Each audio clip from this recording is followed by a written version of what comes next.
안녕하세요. 행복씨앗입니다. 오늘도 시장을 정리하면서 하루를 마무리하는 시간을 가져볼까 합니다.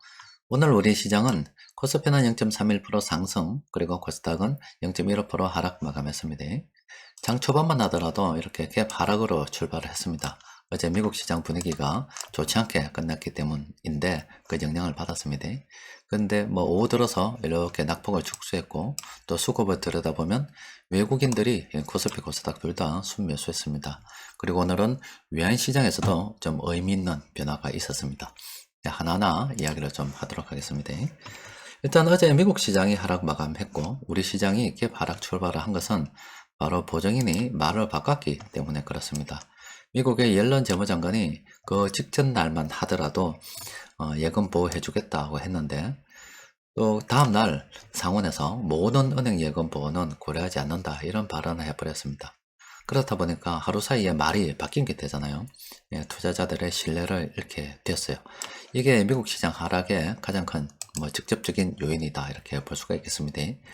그런데 점점 시간이 흐르면서 우리 시장이 이렇게 낙폭을 줄여서 상승 마감했잖아요.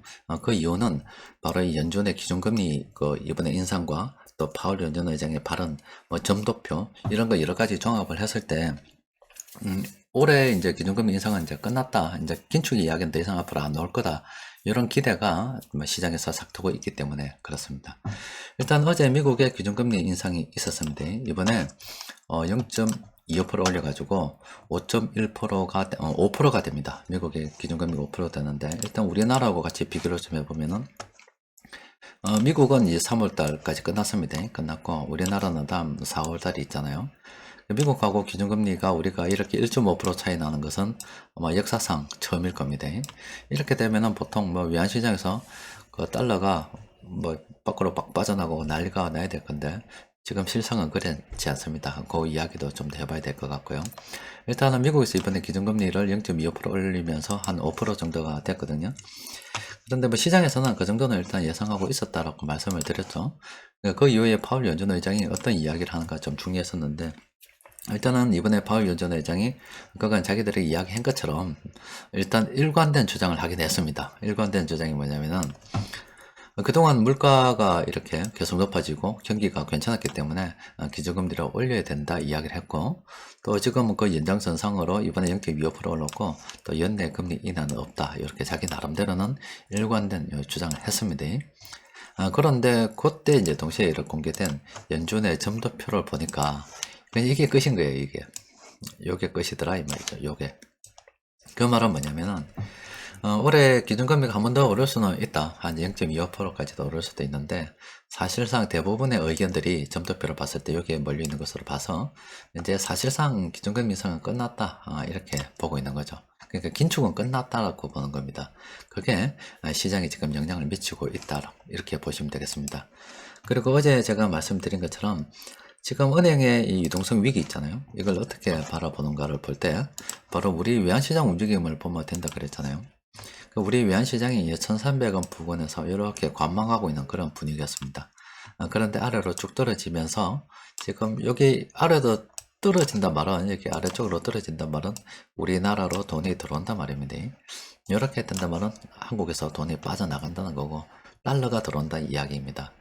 그러면은 지금 외환시장 움직임을 봤을 때 지금 외환시장 오늘 내일 당장 어떻게 될지 모르겠습니다만 일단 이렇게 떨어졌죠. 그러면은 일단은 은행 유동성 위기에 대해서 투자자들이 이제 안심해가는 분위기다. 그러니까 말도 좀 바뀌고 있고 여러 가지 이유가 있습니다만은 일단은 은행 유동성 위기를 불러온 것이 미국의 빠른 긴축 때문이었는데 이번에 연준의 점도표를 보니까 한 번 더 금리를 인상할 수는 있겠지만은 연내 기준금리를 안 내린다 이렇게 발언을 한다 하더라도 일단은 더 이상 올리지는 않는다. 긴축은 사실상 끝났다.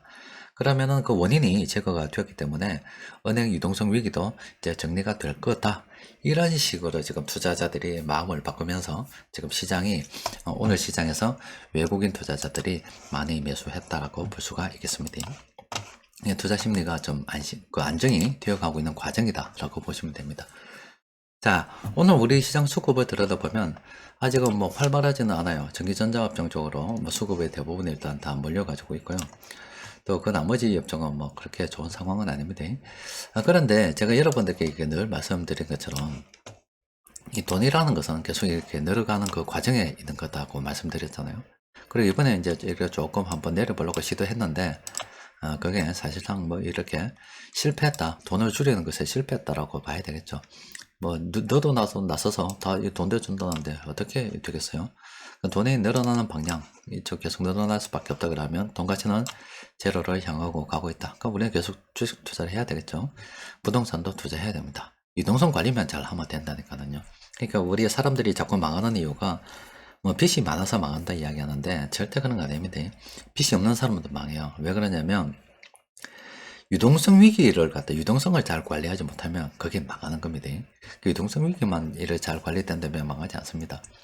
자, 어쨌든 지금 계속 이렇게 이제 늘어나면 이제 돈의 가치가 떨어지게 되는 거죠.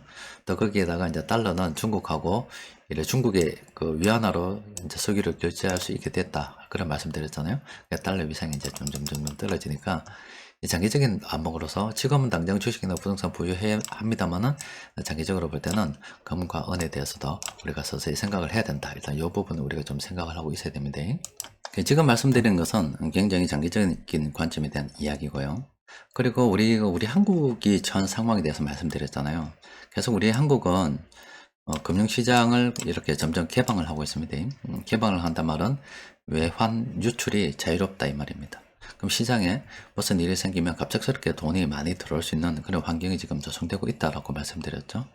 또 그리고 우리 한국 시장이 모건 스탠리 이제 지수를 할 때 신흥국에서 이제는 선진국 쪽으로 올라갈 수 있는 하나의 어떤 절차를 밟고 있다라고 말씀드렸습니다. 그러면은 수급적으로도 더 유리한 상황이 진행이 되겠죠. 그러면은 여러 가지 상황을 또 뭐 경제도 발전하면은 또 이렇게 시장으로 돈이 들어올 거고요. 또 돈이 늘어나면 들어올 거고요. 그럼 주식 투자할 때 지금은 굉장히 어떤 좋은 시기라고 볼 수 있습니다. 좋은 시기입니다. 그렇기 때문에 여러분들께서도 유동성 관리만 잘 한다 그러면은 주식을 계속 모아가는 그런 관점으로 접근하는 게 유리합니다.